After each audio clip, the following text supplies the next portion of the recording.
She's having a little nippy napper. Testing 1, 2, 3. 1, 2.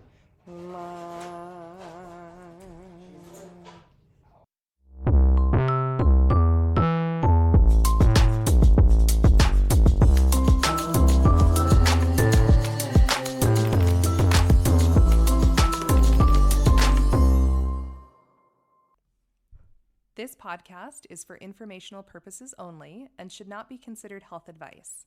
Views and opinions expressed in the podcast and website are our own and do not represent that of our place of work. Welcome to Gather, a podcast for everyone where we navigate women's unique health experiences and explore healthcare, advocacy, and inclusivity. I'm your host, Natalie. And I'm your host, Courtney. So, welcome back to episode 3. We're here. We're so excited for part 2 on our menstruation series. So fun. This is such a big topic to tackle. So, I'm excited that we're doing it in 2 parts. Absolutely. I think we could probably do it in 100 parts and still have so much more to talk about. I completely agree. As far as the listener feedback on episode 2, menarche, I feel like we got some really good feedback. People reached out saying they'd learned a lot of new things and that it's getting them out of their comfort zone in a positive way. Yes. And I got some great feedback too from folks who were excited to hear some suggestions on how to talk to the young people in their lives about menarche and starting this process. Which is really positive. That's exciting, and I think what we hope to accomplish, kind of normalizing these conversations so that we can feel comfortable talking about them. Definitely. With the important people in our lives. Well, the question came up, and I had posted this on our Instagram page, is did anybody know what menarche was? And nobody commented. Either nobody knew or nobody wanted the to social comment. shame of not knowing. But my mom knew. Your mom. She's so smart. She called me. She was like, oh, I actually did know what menarche was. Such a brilliant woman. So brilliant. I know. So she was one of the only ones that had reached out at least to let us know. So if you did, go back and comment and let's see how many people actually know what menarche is. We are very, very interested to know. Or comment if you didn't, because we're genuinely curious. But yeah, where this is the 3rd episode, I think it's also getting a lot smoother, wouldn't you say, as far as the learning process? Yeah. We're ironing out the wrinkles. I'm learning all of the sound engineering side of things. I didn't know. Adding it to the resume. Let's just keep adding all these new skills. It's really complicated and really fun to finally be at episode 3 and feel like we're getting more confident with it. Yes. But as far as the cadence that we're hoping to achieve, I don't know if you realized, but we had a little bit of a gap in between. Yes, we did.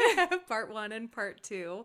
But here we are with episode 3. But it was super exciting. It was a well-deserved gap in between. Yes. So we've been kind of on a month-long hiatus. I escaped to the Netherlands for a couple of weeks and just had such an amazing time just getting out of my usual routine and exploring and eating delicious food and having ice cream every single day. It was a dream come true.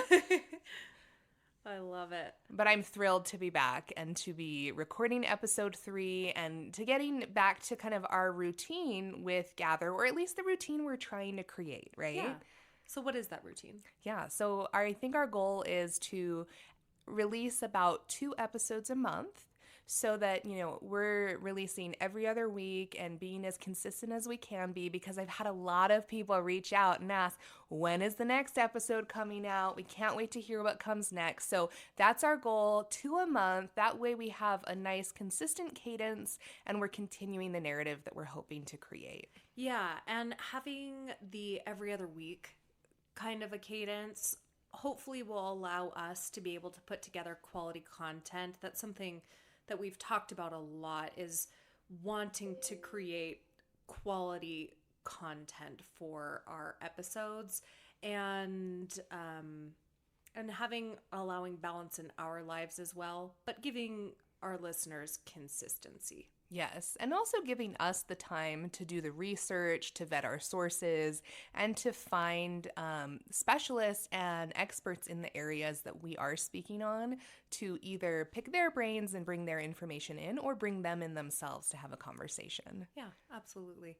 So, so here we are. We've done our research. We're back, baby. We've had good work-life balance. Yes, we have. Yay for ice cream. Yay for ice cream. And speaking of ice, we are ready for episode 3, icebreakers, one of our favorite parts of these episodes. So I'll go first. My icebreaker question for you, Courtney, is what is your karaoke song? This is a really difficult one for me because I start getting really in my head and thinking, what would my song be if I were at karaoke? But then I just go to the song that I love most, that I can listen to whenever, like whatever mood, whatever setting. It's Africa by Toto. Oh. And I think I know every single word. Don't test me on it right now, but... It's a classic. It's so good. And I feel like it's one of those songs when, whenever it comes on, I know. Everybody is excited. Yes. I think it's a great litmus test for people. Like, if you don't get pumped when Toto comes on, like, I don't think we're a good match, right? Yes. It's like, we can be friends. You like Africa by Toto? Like, yes. I mean, I'll hear it in the grocery store. You just want to start belting it out. You do. It's so good. I love it. I just also have to acknowledge that if the music we love is coming on in the grocery store, I'm not sure what that's saying about us, but we accept. We're in a phase of radical acceptance. We're just going to go into acceptance that we're grateful to be hearing our music out in our daily events places that we frequent. That's exactly right. That's exactly right. Oh, that's funny. What is your karaoke song? Full disclosure, I have only karaoke'd one time in my life. Oh, really? And that was in Brooklyn, believe it or not. And I proceeded to sing, I think about 5 or 6 Fleetwood Mac / Stevie Nicks songs in a row. I definitely was holding this bar captive. But that's actually those aren't the songs for me. I realized that Valerie by Amy Winehouse is absolutely my karaoke song. I can see that. Because there's so much variety in this song. It's a very energetic song, and everybody gets excited about this song as well. But it's meaningful, and it's kind of interesting. Yeah. And I just love it. I love the beat, the sound, all of it. That's definitely it. I love that. I think if we're going off of the beat, the sound, just belting it out, I might also add Adele in there too. Oh, It's yes. never mind, I'll find, just belting it. Power ballads. Belly. I wish I could choose a Whitney Houston song. Ooh, yeah. But I am just categorically unable to sing her songs in public because I don't have the vocal range. And maybe that's why it should be your karaoke song, because nobody expects the vocal range. I want to dance with somebody. The high notes that she hits, I'm I don't know that I'll ever get there. But and it would totally out you that you wouldn't be able to hit those high notes because she's not singing along with you. No, that's exactly it's just right. you. Yeah, I can sing to it in the car because in my She's there head to I'm support hitting you. those notes. Yeah. But then if the music stops and I hear just myself singing, I'm like, ooh, Natalie, okay, no, that's a miss. Oh, that's so funny. Oh, I love it. Well, question 2, the question I have for you is, do you consider yourself a lemon or a lime, and why? Okay. So I am a taste person, and I think that I like to think I have a good sense of flavor. And in my mind, a lemon is a little bit more bitter, and a lime is a little bit on the sweeter side. Really? Okay. But they're both universally appealing. Right? Yeah. I love lemons and limes, and I love them together. But if I had to choose between the two of them, I would say I'm a lime. And I think it's because limes are so versatile. They're delicious on food. They're fantastic in drinks. They're beautiful. I love the color green. There's just nothing I don't like about limes. Lemons, on the other Yeah. hand, like, I can have too much lemon in my life. Really? Uh-huh. How about, like, what do you think of I that? love hearing you say all these things because every reason that you said for lime is the reason I would choose lemon. Ah, tell me more. Like, I love the color. I feel like it's really versatile. It goes on lots of foods. I mean, you can literally put it on bread. Mm-hmm. And I think it's refreshing. It's crisp. I love lemons. And sometimes I feel like I can have too much lime. Like, I love that. That's hilarious. Yeah. that is genuinely funny. I'm like listening to you. I'm like, these are the reasons I would pick a lemon. And it's so funny too because they're both amazing. yeah, they're so good. Like, I love both. Yeah. And I mean, I literally had limes on dinner last night. Yeah. So, Right? like, I love both. Well- But if I had to pick one, Yeah. or if I was one, Yeah. Which I think is actually why we're such a great pair. we're like the yin and the yang. Because you're a lemon, I'm a lime, and like together we're a dream team. I love it. What more could you ask for? Lemon and lime. Lemon and lime covers the whole shebang. The whole Like, shebang. You can have any drink you want, like Any dish, any dessert, Yes. yeah, any decor. Yeah. That's true. I do like lime sorbet, but I also love like lemon sorbet or Yeah. like lemon gelato. Oh yeah. So good. Oh yeah. I love it. But How fun. that's fun. I love the icebreakers. Me too. But so I mean, we already kind of said this, like what we're talking about today. Yeah, if you listen to the last episode, that was part 1 of our 2-part series on menstruation. So today we're diving into part 2, menstruation throughout a woman's life. All the way up through menopause. Like, we're not talking about menopause today. We'll talk about that in another episode, but just health consequences of being a person who menstruates. Most health concerns are chalked up to menstrual symptoms for women and have lifelong costs of menstruating. And so we want to dig into that and talk about what those things look like. And this is absolutely kind of like the next chapter, right? We're Yeah. really talking about women's health care and health experiences in this like chronological order. Yeah. And so we hit on menarche, and now it's okay, well, what does that look like moving forward through the life course? Right. Yeah. What's next? After you have your first period, you're going through puberty. What does that look like when you become a woman or, a person who menstruates? Yeah.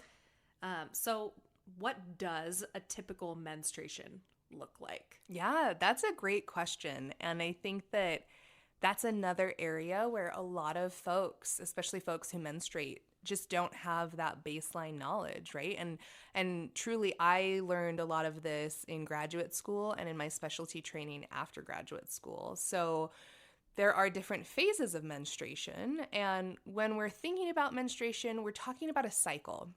And this cycle usually lasts about 28 days. And it can be shorter or longer depending on the person, but 28 days is kind of the average that we see. And it begins with menstruation, which is day 1 of the cycle. And that is the shedding of the lining of the uterus and remnants of unfertilized eggs because of ovulation, right? And the lining of the uterus becomes thick and spongy at about days 6 through 8. And then an egg is released from one of the ovaries, which is a phase called ovulation. And this occurs around day 14, of course, with some variability. Then that egg moves through the fallopian tube towards the uterus, typically around day 15 to 24. So you can hear there is some variability there. And then we see that if the egg is not fertilized, it will not be implanted in the uterine wall, but it just kind of disintegrates. And then hormone levels such as estrogen and progesterone drop. And this process is followed by the start of a new cycle. So that kind of gives you an idea of what that 28-day cycle looks like and the different components that occur throughout. Yeah, and each of those cycles has a name. They do. And so we see menstruation as the initiation of the cycle. We see the follicular phase where that follicle is maturing, the luteal phase, which is where we see some of those changes to make the uterus a habitable environment for the egg, and then ovulation, where the egg is released and then that cycle starts over again. Which is really interesting because I don't think we talk about those individual cycles that we go through during menstruation. Like, Yes. I think mostly we say, oh, menstruation, and that accounts for the full 28 days or the average cycle for a woman. You know, that's generally what we say. And I didn't learn about the phases of menstruation really until I had listened to another loved podcast of mine. One of my friends has the Flourish podcast. Yeah. Which go listen. It's really great. It's so good. And I heard about it, and I feel like I knew there were phases, but didn't really learn about it or lean into it. Like what to eat, how to exercise during each phase of the cycle until I started really doing research on it. And, you know, when you're not educated on the cycle, the symptoms, it's hard to know what's normal or what's not when you're relying on healthcare providers or yourself to self-report to get the support you need. Absolutely. And I think that you make a great point. A lot of us have just considered menstruation as just like one grouped event. We didn't realize there are these distinct things happening throughout. Yeah, well said. Yeah, that's exactly it. Yeah. And we don't really lean into that much. I mean, unless it's something you're self-motivated to do. Absolutely. And I think that's where like cycle tracking can be really important and interesting, just kind of as an aside. Yeah. And I think we're starting to see more of that in like fertility trackers, like the Ava bracelet, things like that, where it's like based on your temperature and tracking the entire cycle versus just saying, oh, this is the event. Certainly. But I think we've both experienced health concerns being dismissed as symptoms of menstruation. And this can be really frustrating as a person who menstruates because it's not always because it's, you know, quote, just your period. What are some of those circumstances of abnormalities that we can see with health concerns that shouldn't be dismissed? Yeah, really great question because, you know, as a person who menstruates, 9 times out of 10 when you seek medical care, everything is chalked up to, well, are you on your period or are you pregnant, right? And so sometimes we do start to dismiss our period in a way, but there are abnormalities that we see. There are conditions that we see that can result in very heavy periods, painful periods, irregular periods. And some of these are conditions like endometriosis, PCOS, which stands for polycystic ovarian syndrome, a condition called adenomyosis, uterine cancer, hormonal imbalances, ovarian cysts, fibroids, PMS, and then we can also see a lot of GI dysfunction such as bloating, gas, abdominal pain, as well as a phenomenon called period poops. So seeing the kind of consistency of stool changing while you're menstruating. We also see, mental health concerns arise from difficulties with menstruation and abnormalities with menstruation, which include depression, anxiety, panic attacks that are associated with different phases of the cycle. And so this is a component where it is very, very important for medical providers to be assessing, well, what is going on with menstruation, right? For example, pain with menstruation, also known as dysmenorrhea, affects about 20% of folks who menstruate, and it tends to be a secondary symptom of endometriosis, but it can also stand alone as its own diagnosis. We see that greater than 50% of women have pain for at least 1 to 2 days a month. It limits their activities in about 20% of the population, and it's one of the leading causes of missed work and school in folks who do menstruate. And we can also see, with this intense pain, that there's a lot of fatigue. We see depression, difficulty concentrating. And then some of the other issues that can come up with these challenges with menstruation are, secondary symptoms like iron deficiency. So if you are bleeding a lot, do you have low iron because of that loss of blood? And then we can see different kinds of infections, right? A lot of people have heard of toxic shock syndrome, which is, when you can acquire an infection from using menstrual products. And typically that's from, menstrual products that are staying in for far too long, or we forget about them, right? And then we also can see something called endometritis, which is an infection of the uterus. And it is different than endometriosis, but it can also cause inflammation, pain, and then signs and symptoms of infection. So what you're saying is there are so many variables. Oh, yeah. And places where things can actually be coming from, departing from a healthy baseline with your period. Absolutely. Yeah. And it's a very critical thing for us to be aware of. Absolutely. And I think, how awesome would it be if you went to the doctor and you weren't feeling good and they were like, okay, well, where are you at in the phase of your cycle? And we were able to have healthcare based around that. We can wish. Oh, you mean healthcare that is specifically designed for women or people with uteruses? The individual. Yeah, that's actually informed by how we work biologically. Wow, it's a pipe dream, but we're hopeful. It's a pipe dream. It's not really a pipe dream. I believe that we can. We can. Absolutely. This is why we're doing this. That's exactly right. But the next question, like, how is menstruation a marker of health? Yeah, it's one of those things where if you don't have a good concept of what typical looks like, right? What is a typical cycle? What's the average for folks who menstruate? It's very hard to know what's irregular and what is problematic, right? And so, of course, hormonal birth control impacts a menstrual cycle, or it can. You have to take that into consideration. But this is where that concept of period tracking can be so useful and really critical, actually, in identifying the connections between your menstrual cycle and other symptoms that you may be having, especially symptoms that seem unrelated.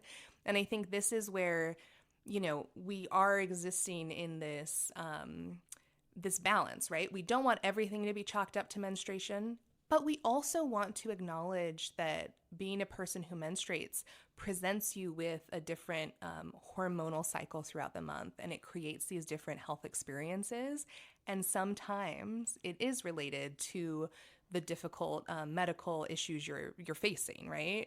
And that's where this lack of research into women's health, especially menstrual health and diseases related to menstruation, is problematic because we don't have the data or the information yet, emphasis on yet, to inform some of these tracking symptom correlations that people are finding, right? And it's challenging because, it really genuinely may be associated with your cycle and may be caused by the hormonal changes during your cycle, but we still don't really understand why that's happening or what that means or how to treat it. And that's the whole point, is how do we put a focus on this to have medical studies that are more than just that thing that's being studied? How do we take the individual as a whole into consideration when we're studying women's health? Right. And I think, historically, birth control, hormonal birth control has been kind of the Band-Aid, right? Yeah.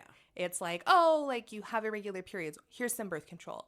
But are we actually testing? Are we doing a full hormone panel? Why are you having irregular periods? Yeah, like what is maybe causing the hormonal imbalance in your body that's resulting in the symptom of irregular menstruation, right? Yeah. Treating the cause and not the symptom, where and I'm sure there are practitioners who practice proactively, but it does seem that the majority of the care is very reactive in treating the symptom versus really understanding what's going on. Oh, certainly. And I think that's absolutely in and of itself a side effect of a system that is in a lot of ways dictated by health insurance reimbursement. 100%. And also research, right? We have to have the literature to support the interventions. Well, if we undervalue the research into women's health, then we're never going to have the literature to move it forward. Exactly. And it seems especially difficult to communicate these symptoms and impairments to providers who do not have a good understanding of women's health and period health, in part due to lack of research, as you mentioned, and also a societal bias against believing women's symptoms being chalked up to, she's just on her period, or those thoughts that, get dismissed. And for many around the globe, even the access to continuity of care. Absolutely. And I think you bring up two really, really important points. The first being that intersection, right, of medicine, research, insurance, but then also society, our social beliefs and taboos. But then that continuity of care, right? And I think that is such a critical piece. And, you recently shared your own story about abnormal bleeding with me. Would you feel comfortable sharing that with our listeners? Yeah, absolutely. Again, I think it's really important we talk about these things. Yeah, we have to normalize it. Yeah. So after the delivery of my second child, I had abnormal bleeding for 7 months. And if that is happening to you, and you're questioning if it is normal, it is not. It's not. It's not normal. After you have a child, you should not be bleeding for 7 months. And my physician, so I have seen the same physician. She delivered my first child, my second child. I've been seeing her for, 5 years now. So I've had good continuity of care with her. Yeah. And she did diagnostic tests. She also did let's wait and see for a little bit. Like, let's not make any rash decisions. And something to call out too is I had a C-section with my second child and I did not with my first. So two very different variables to consider as well as she was looking at what was going on. And we would typically expect less bleeding, right? After a cesarean. Yeah, exactly. It was supposed to be one of the benefits. Yeah. But sadly did not get to experience. Exactly. I know. I was like, oh, you didn't have a period for 9 months while you had a baby? Well, here it all is. Making up for lost time. But the question was brought up at a 3-month appointment. Maybe it's your period. Like, you might be getting your period back, which when you have a baby, normally it takes like 3 to 6 months to get your cycle back, sometimes longer if you're nursing. And so, she was like, well, it seems odd and out of the norm, but perhaps that's what this is. So let's wait for you to go through a cycle, which was that wait and see watching. Yeah. And so we followed up with several ultrasounds after it didn't. And 7 months later, 2 ultrasounds, numerous bouts of blood work, and trying different, like you said, hormonal birth control. Oh, yeah. My OBGYN was like, well, let's try an antibiotic. Yeah. You are very prone to infection. Let's see if this is a low-lying infection, because your infections seem to go under the radar until they don't, and you basically go septic. Oh yeah. We all remember what happened after your first delivery. Yeah, exactly. And so we tried that, and it stopped, which was great. But the fact that there was that continuity of care for her to know, okay, you have had multiple instances of, one being hospitalized, another almost hospitalization. We've had to put you on antibiotics before. Perhaps this is what's going on. Let's try this. So, that, in my opinion, is a luxury. Yeah. Which it shouldn't be. It should be standard of care. It should be standard, to have continuity of care for a physician who knows you as a full human and is looking at the picture and doing the work. But I think that's a big piece of, having that continuity. It's very validating to have. But for those who don't, can feel very invalidating, the opposite, when they're going through those experiences and a lot of times aren't properly addressed. And that fatigue of having to constantly reshare your stories with new providers and trying to get people to understand the interconnectedness and to see you as a whole person. Absolutely. Thank you so much for sharing that story, Courtney. Yeah. This really speaks to the physical symptoms of menstruation and the impact of the symptoms on, the lives of those who menstruate, right? And this is a very brief, broad overview. It's by no means all inclusive. There are certainly so many other impacts of menstruation on your health and the symptoms that folks can experience. And probably some we don't even know of. Certainly. Like, because sure we don't do the tons, research, we right? don't do research on it. Yeah, exactly. But this is... Or enough research. Oh, yeah, totally. And, this doesn't even include the physical, the monetary, and the emotional costs of menstruation. Court, would you mind talking to us a little bit about what some of those costs look like? Yeah, like those lifelong costs of menstruating outside of, what you had discussed. I think the physical cost, there's research that was done. See, there's some research. There is some. By the Bupa Health Clinics, and they found that in their study, 75% of women who menstruate say they suffer from pain, heavy or irregular periods. Mm-hmm. And what's more, 84% say that it has negatively impacted their life, with 72 saying that it affects their mental health. Wow. And Which is a lot. And I think, to be fair, these numbers are higher, and it's probably maybe they just got to more people, right? Yeah, this was just on one study. Yeah. Of the group that they had done a study on. And absolutely. So, I think just that alone speaks to there's probably a lot more women out there just saying, I'm going to suck it up. This is just part of, life, what it is. But that comes back to part of the physical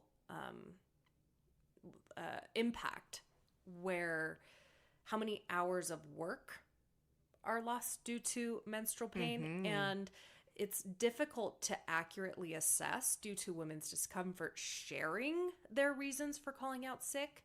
However, those that did report menstrual symptoms as the culprit for being absent reported on an average of 9 days per year.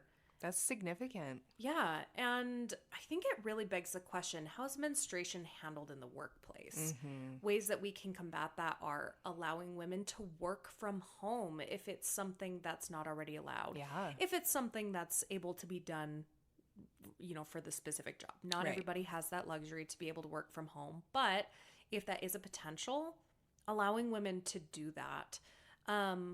Or if it's not a job that allows for that, providing sick days that doesn't eat into PTO time. Yeah, absolutely.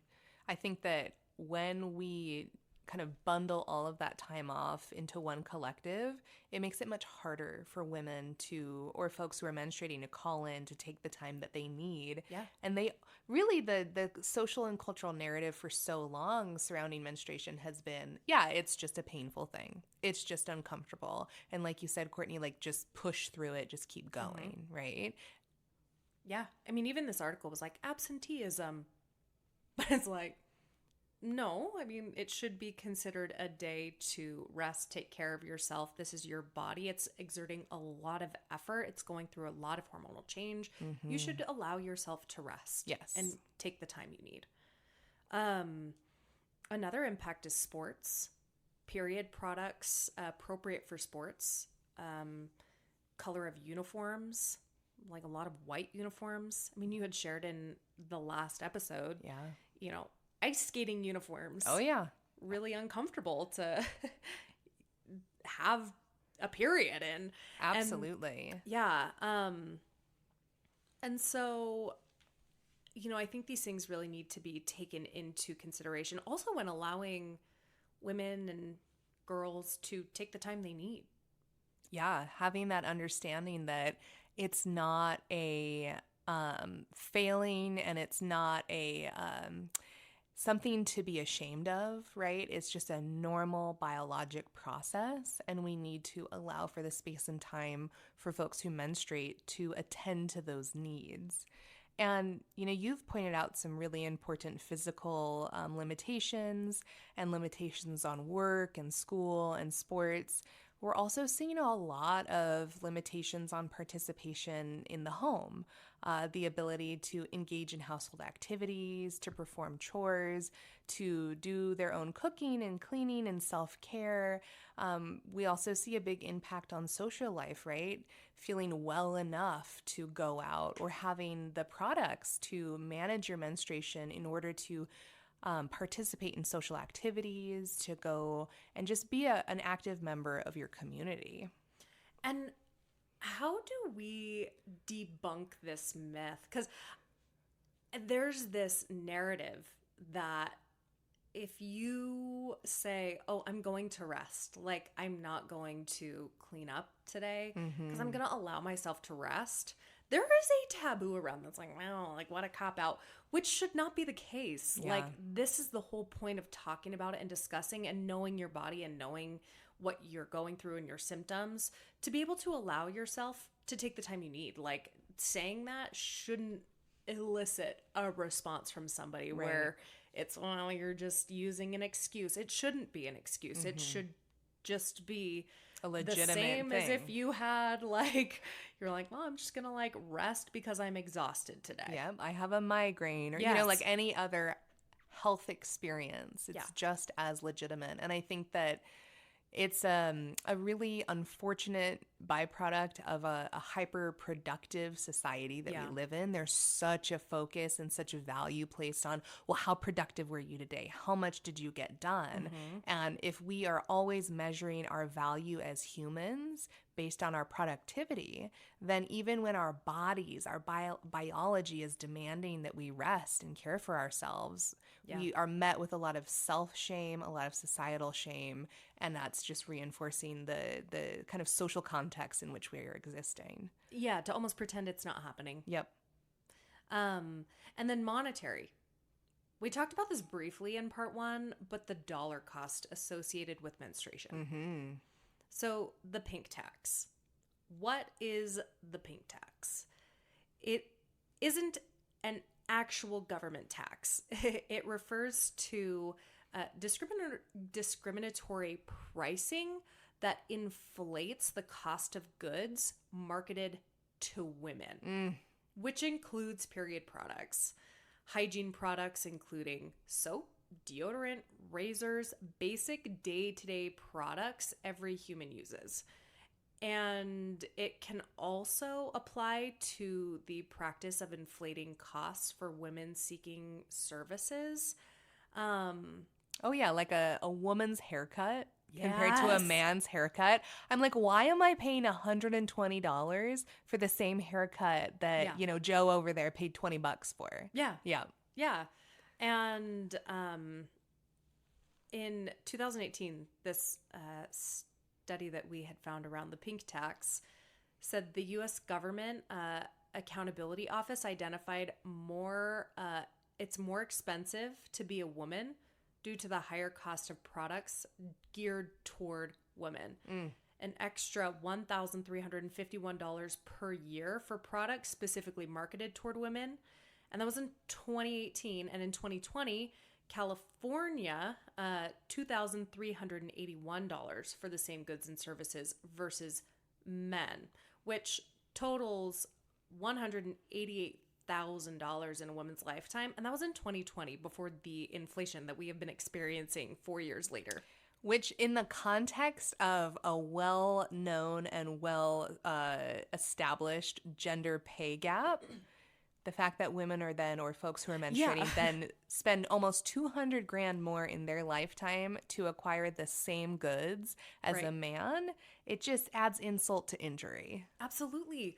And this contributes to period poverty, which we'll discuss in here shortly as well. But, when you're foregoing goods because it is more expensive. Yeah. That doesn't contribute to good hygiene and wanting to take care of yourself.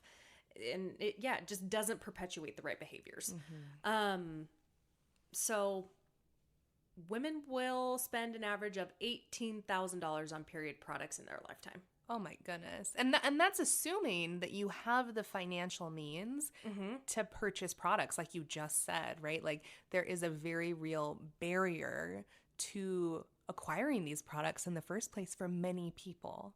And that does lead us to discussing period poverty in more detail. And period poverty is a term that's used to describe a lack of access to proper menstrual products, as well as the education needed to use them effectively. So we see that there are around 500 million women and girls globally that cannot manage their periods safely due to a lack of menstrual products and out of fear of the shame of menstruation. We see that in the United States, there are nearly 22 million women living in poverty who cannot afford menstrual hygiene products, which is another example of period poverty. That is so many women. If we pause for a moment to think, just in the United States, 22 million, but globally 500 million. Mm-hmm. And I have to imagine that those numbers are much lower, right? Because we don't have access to all of these women to actually ascertain whether they have access to these products. Right. A study in obstetrics and gynecology, 64% of women reported ever having difficulty affording menstrual products, such as pads, tampons, or reusable products like menstrual cups. Wow. And 21% reported that they were unable to afford these products every month. How challenging is it to be a woman when inflation is at an all-time high right now? I remember this was, probably 12, maybe 15 years ago, when I was still kind of in the acting world. Yeah. And I was speaking to another actor about how she was paying her bills and managing her work and her life and making money.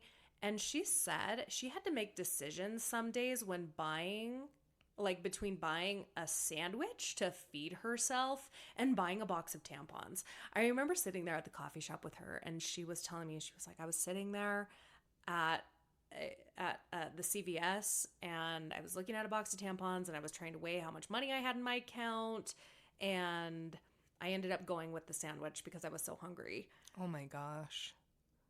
And that's just one story. Yeah.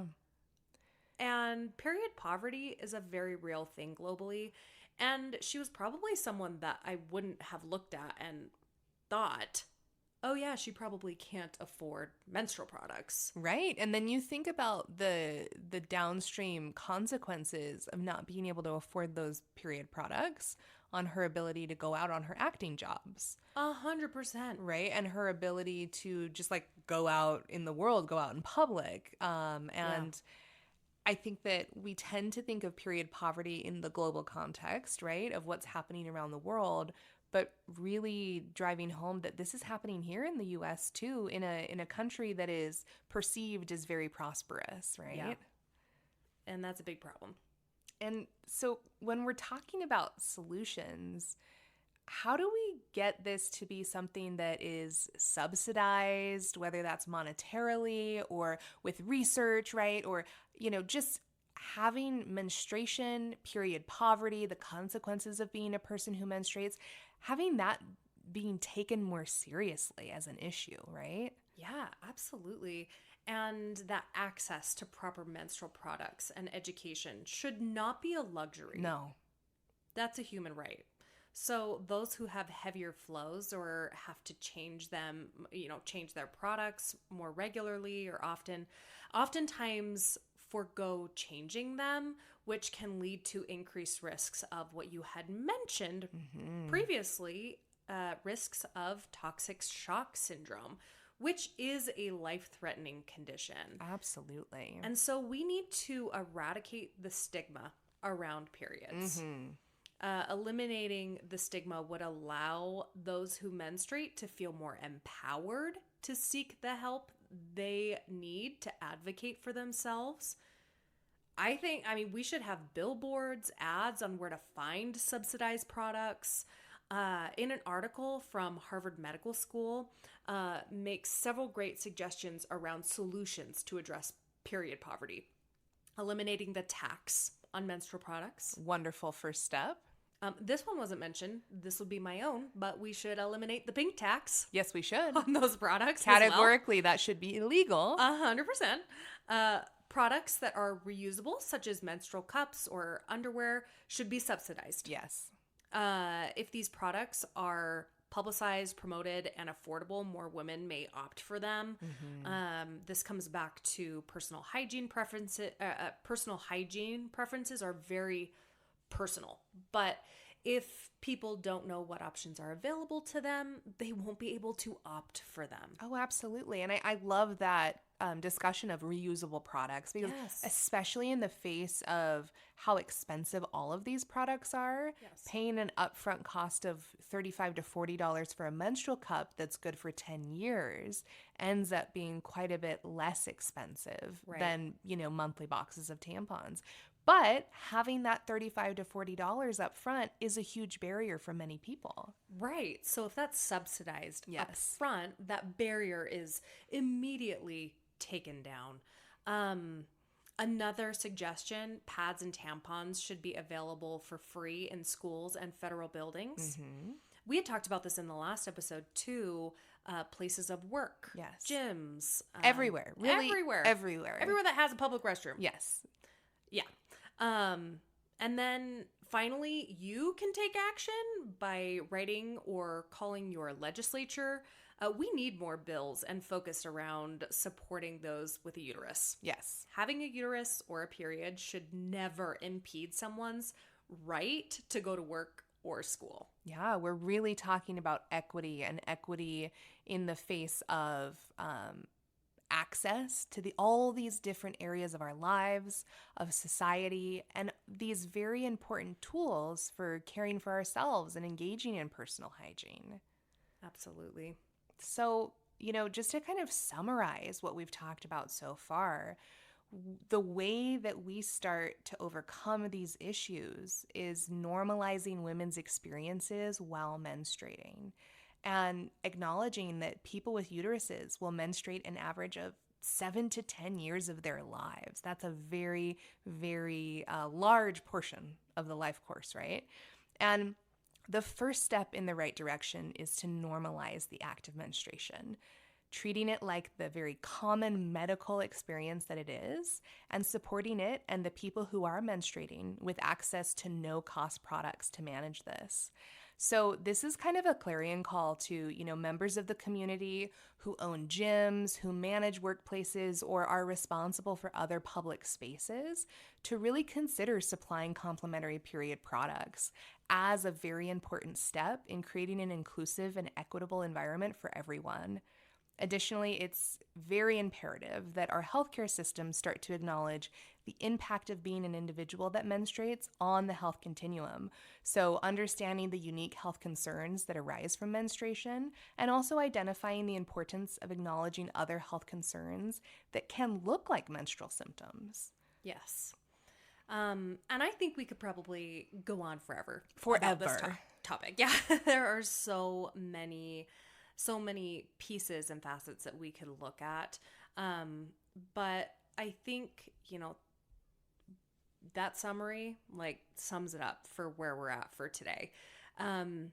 Which I think we're really excited to continue this discussion. And absolutely. Hopefully we'll be able to have a guest on the episode or guests on the episode next time to discuss some of these symptoms and what that looks like. Yes. And, like you said, Court, today has been the goal being we're doing a nice overview of, what is typical menstruation? Where do we see menstruation kind of going awry?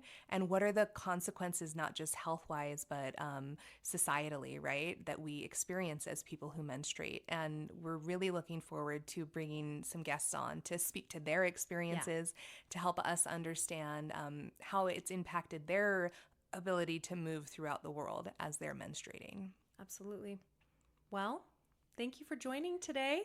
Thank you for joining Gather. We'll catch you on the next one.